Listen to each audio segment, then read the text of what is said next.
Thank you for joining us. My name is Jennifer Homendy, and I'm the chairwoman of the National Transportation Safety Board.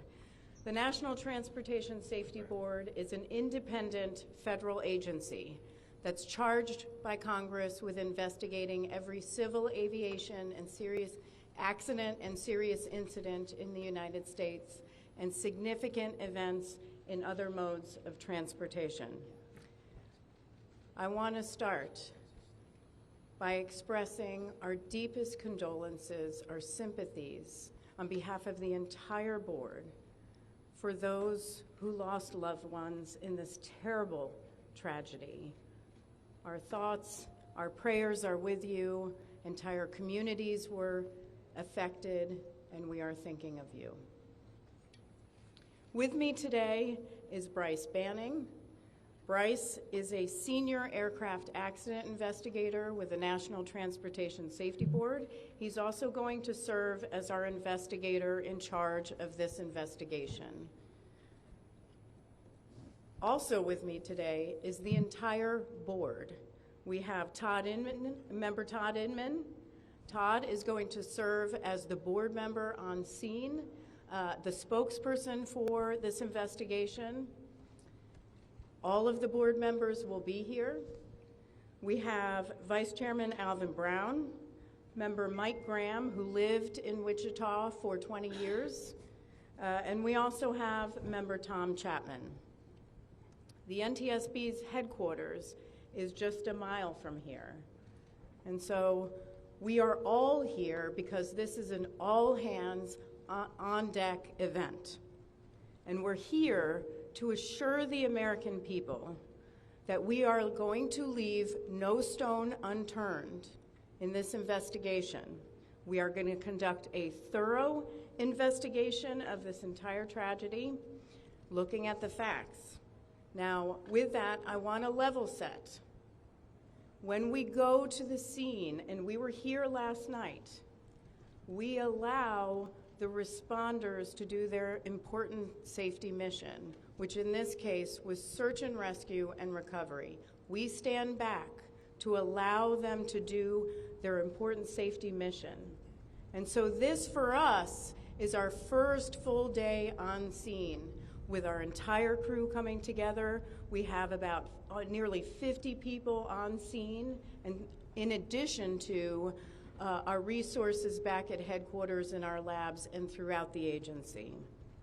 So with that said, we are not going to get into specific facts in this press conference. I want to level set here.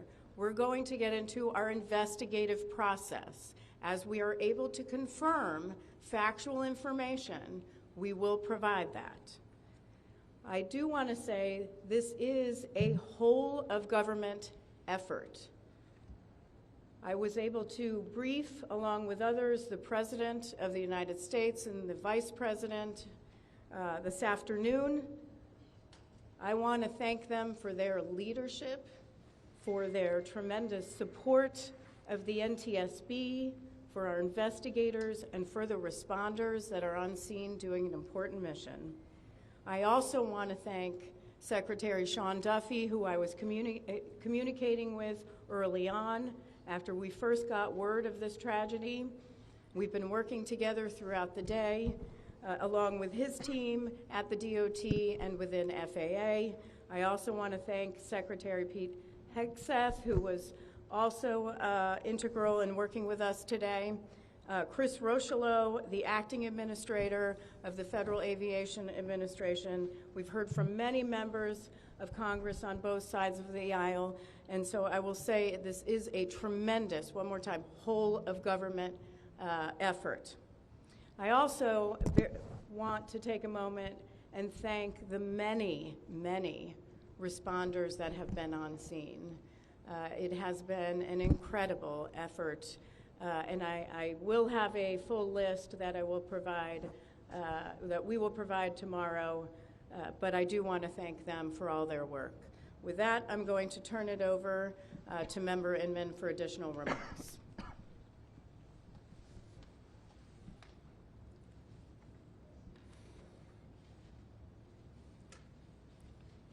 So today is our first full day on scene. Our investigative team will be on scene as long as it takes in order to obtain all of the perishable evidence and all of the fact-finding that is needed to bring us to a conclusion of probable cause. Our mission is to understand not just what happened, but why it happened, and to recommend changes to prevent it from happening again. Since we're just beginning our investigation, we don't have a great deal of information to share right now. We will keep you informed by giving regular updates as we learn more. Our intention is to have a preliminary report within 30 days, and the final report will be issued once we've completed all of our fact-finding and investigation. Now, we will not be determining the probable cause of the accident while we are here on scene, nor will we speculate about what may have caused this accident. Today, we will be going and having an organizational meeting and establishing our parties to our investigation. We currently have the following parties that are already identified: PSA Airlines, GE Aerospace, Sikorsky, FAA, NACTA, which represents the air traffic controllers, ALPA, which represents the pilots, Army, AFA, which represents the flight attendants. The Transportation Safety Board of Canada will be an accredited representative under Annex 13 of ICAO. They will be supplemented by MHIRG as a technical advisor. They were previously known as Bombardier. The NTSB offers this party status to those companies, government agencies, and associations that have employees, activities, or equipment involved in the accident. We offer that because they will provide technical expertise and relevant information supporting the development of the best possible factual record. Once they join this investigation, they are not permitted to release documents or talk publicly about the investigation without the consent of the NTSB. So I want to stress this. It is only the NTSB that will provide information related to this investigation, with one exception.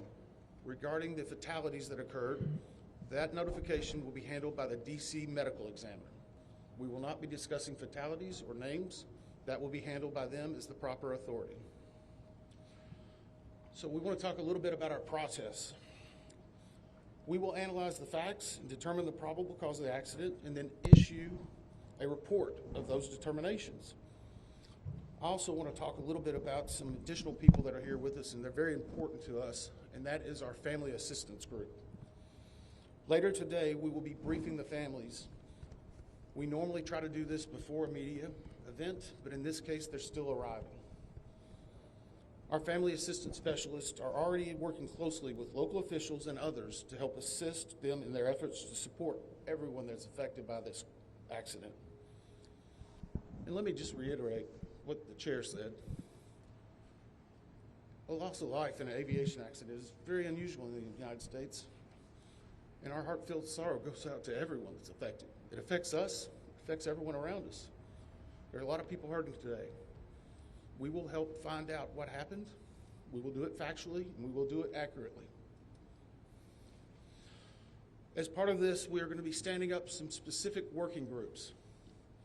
Those working groups will be operations. They will be looking at the history of the accident flight and crew members' duties for as many days before the crash as appears relevant. We'll be forming a structures group, which will be the documentation of the airframe wreckage and the accident scene, including calculation of impact angles to help determine the plane's pre-impact course and altitude. We'll have a power plants group. They will do the examination of the engines and the engine accessories. We'll have a systems group. They will study the components of the plane's hydraulic, electrical, pneumatic, and associated systems, together with the instruments and elements of the flight control system. We'll have an air traffic control group. They will do reconstruction and review of air traffic control systems provided to and including acquisition of pertinent flight track surveillance information, what you might typically think of as radar or ADSB, along with controller pilot communications. We will also have a survival factors group. They will be doing the documentation of impact, forces and injuries, community emergency planning, and all crash and fire rescue efforts. Also, due to the unique nature of this crash, we will be having a helicopter group as well. Lastly, we will have a human performance group, and this will not be its own group. It will actually be a part of the operations, air traffic control, and helicopter groups. They will study the crew performance and all before the accident factors that might be involved in human error, including fatigue, medication, medical histories, training, workload, equipment design, and work environment. Now we're going to take a few questions, but I will again stress, we don't have a lot of information now. We will continue to gather that. We will try to release it as we can, but we will only talk about the facts of the case that we know right now. I'm going to ask, we'll call on a few people. I'm going to ask that you state your name and affiliation. James Matthews from Sky News. So we heard from President Trump today talking about DEI hiring policies within the FAA and associating that with the cause of this accident. What do you say to that? Well, unfortunately, I didn't hear the remarks. I was briefing House and Senate members, but I believe, Chair, would you like to take that? As part of any investigation, we look at the human, the machine, and the environment. So we will look at all the humans that were involved in this accident. Again, we will look at the aircraft, we will look at the helicopter, we will look at the environment in which they were operating in. That is standard in any part of our investigation. I'll turn it back. Chair, can I ask you, has the flight data recorder been recovered yet? And what is the difficulty in a water disaster like this, which presents a very difficult environment for your investigators and the people out on the water? Well, the question was on the flight data recorders. And we have not recovered the flight data recorders yet. We know they're there. They are underwater. This is not unusual for the NTSB. We have many times recovered flight data recorders in water. We have our lab right here that is about a mile from the NTSB, so it's not unusual. And once we get those, we'll be able to get those read and information from them to be able to provide further information to you. I'm going to turn it back over to Member Inman. Hey there, Sir. Tyler Henry with CBS News. Earlier today, Defense Secretary Pete Hegseth said a mistake was made last night. Based off of you all's initial investigations and preliminary findings, have you all been able to tell whether this was human error or mechanical failure? The question was, has there been human error or mechanical failure? We don't know what we know just yet. We do not know enough facts to be able to rule in or out human factor, mechanical factors. That is part of the NTSB investigative process and where all of these groups will come together. It's one of the reasons why the NTSB is known as the gold standard. We will take the time that's necessary, but I'd also like to reiterate, if we find something that is a significant issue that warrants immediate action, we will not hesitate to make those recommendations and make them public. We have a good track record on that, and we want to continue doing so. Sir. Hello, sir. Tom Costello with NBC News. Does it hurt your investigative process, maybe for the chairman, does it hurt your investigative process to have the president already suggesting possible causes here as you try to keep an open mind and begin this investigation? Tom, with all due respect, I think the press also likes to state what probable cause is before we get to the probable cause. So what I'm going to say is you need to give us time. You need to give NTSB, it's not that we don't have information. We do have information. We have data. We have substantial amounts of information. We need to verify information. We need to take our time to make sure it is accurate. That's best for you. That's important for the families. It's important for legislators who are seeking answers to try to figure out what they're going to do about this. And so it will take time. We do have a lot of information, but we need some time to verify that. Yeah, member Chase Williams with Fox Business. I'm wondering about the conditions in the tower last night. Were there any performance issues in the past with any of these controllers? Anything of that? Question is about controllers. As I said, we are just now forming the groups. The controllers do have union representation, which they are entitled to. They'll be working with our party system and our party groups They will be conducting interviews. Those interviews will need to be analyzed, transcribed, and other team members will need to look over it. It'll be a long process, but we will go through the entire history. My question is for the chairwoman. Can you tell us more about what the president and vice president's responses were when you briefed them this afternoon? Sure. So the question was about my briefing for the president and the vice president. As is standard, we offer briefings on our process and what we know, and this was a briefing with the president and vice president and with Secretary Duffy and Secretary Hegseth and also the acting administrator of the FAA. There was discussion on what we know so far and our process, and that was about it. Ma'am, Chairwoman, Stephanie Ross with ABC News. Similar to Tom Costello's question, the president has stated what may have caused the crash, stating common sense. Does that affect your progress at all at this early stage? Yeah, so the NTSB, we conduct an important safety mission where we take a very careful approach. I'm sorry, the question was on speculating during investigations, which is we often hear about. What I will say is we look at facts on our investigation, and that will take some time. And at some point, we'll be able to provide that factual information, as Member Inman said, and provide that hopefully tomorrow. Hang on a second. Dave Shepardson from Reuters. Have you been able to retrieve the black boxes from the helicopter? Has the military decided whether they're going to read those to the NTSB? And what about the ATC tapes? Have you guys been up? So the question was about black boxes, which are referred to as black boxes, which are typically orange. We have not recovered any of the boxes involved yet. We feel comfortable and confident that we will be able to. Right now, recovery of life is probably the most important in those that were involved. I mean, there are still ongoing recovery efforts involving the fatalities involved, along with some debris is coming out as well. We will make sure that that perishable evidence is maintained. Mm-hmm. We have a great process for that. We will probably have more than one black box, so to speak. It's our understanding that the Sikorsky helicopter is equipped with some form of recording devices, and those will be read either by the DoD or by us. We have a good starting relationship with them, and we've already made agreements in order to be able to do that. So I feel comfortable in what we're going to be doing.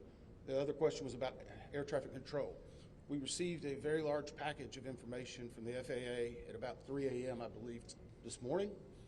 That is still being reviewed and analyzed.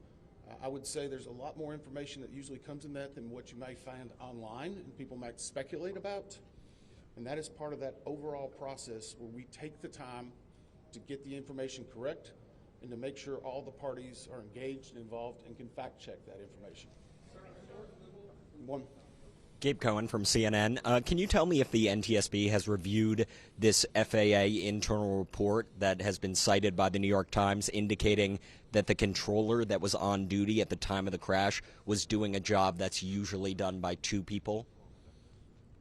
We have not reviewed any specific reports about the controllers at this time, at least from the leadership team. Our investigators are continuing to pull all that information. Their personnel records, their files, where they were at, whether they were fatigued, all that information will be part of that investigative process. But right now we can't speculate on anything that may have been reported in the media until we get the opportunity to validate and understand how it impacts the investigation. We're going to take just a few more questions. Sir?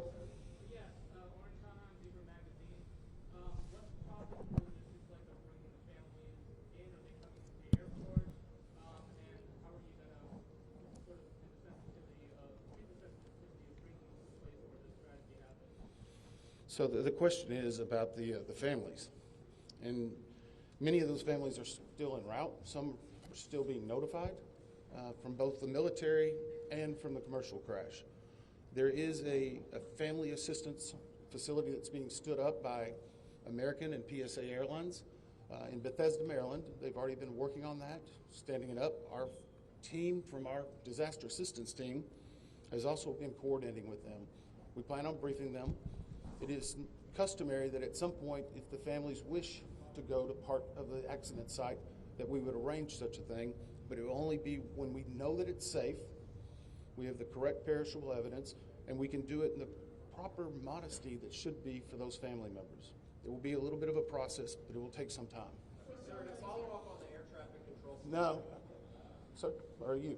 I know that Marielle Carville with DC News now. We've heard from some witnesses that they saw people able to come down the slides of the plane. Is there any indication that people made it off the plane if they wanted? Well, again, we will not speak to the fatalities. The D.C. medical examiner will, but I think the D.C. fire chief this morning very succinctly said correctly that we believe there are no survivors. Was there off the plane? Like, did they even get out of the plane? Last question. So, hang on one second. Right now, we're going through the debris fields. Nothing we've seen would indicate that maybe slides or chutes were deployed. It was a very quick, rapid impact, but we've seen nothing in that regard so far from the evidence we had, but we still need to verify all of that information. One more question? Jeff Cook, ABC News. Go ahead. Jeff Cook, ABC News. What do you know about the altitude of the helicopter at the moment of impact? And can you talk about the procedures for such helicopters in that area? The question was about the helicopter procedures. And in D.C., it's kind of a unique environment. We've been getting briefed more and more by the FAA. I'm not an air traffic control specialist, but they're actually helicopter zones, if you will, or tracks. And this one was transiting, I believe, from track 1 to 4 as part of their normal procedure. If you live in D.C., you see a lot of helicopters going down into this area. So there's a very well-defined system in that regard. As far as altitude, until we get the additional information, we can't validate or basically corroborate any of that until we get more of the electronic data and the data that's on the plane. I do want to clarify one question that also came about cell phones. You know, in today's age and time, a lot of electronics and other devices do contain a lot of different information. We've found on a number of our accidents that we actually are notified through a smartphone that may sense that. As part of our process, we will obviously treat all of the effects of the deceased with dignity. We are already starting to pull that information together. If we feel that it's necessary to find or pull some of that information, we will work with the families and make sure we do it in a manner that's respectful for them and their privacy. But right now, we don't have any plans specifically on that amount, on that area until we need to. Thank you very much. Thank you very much.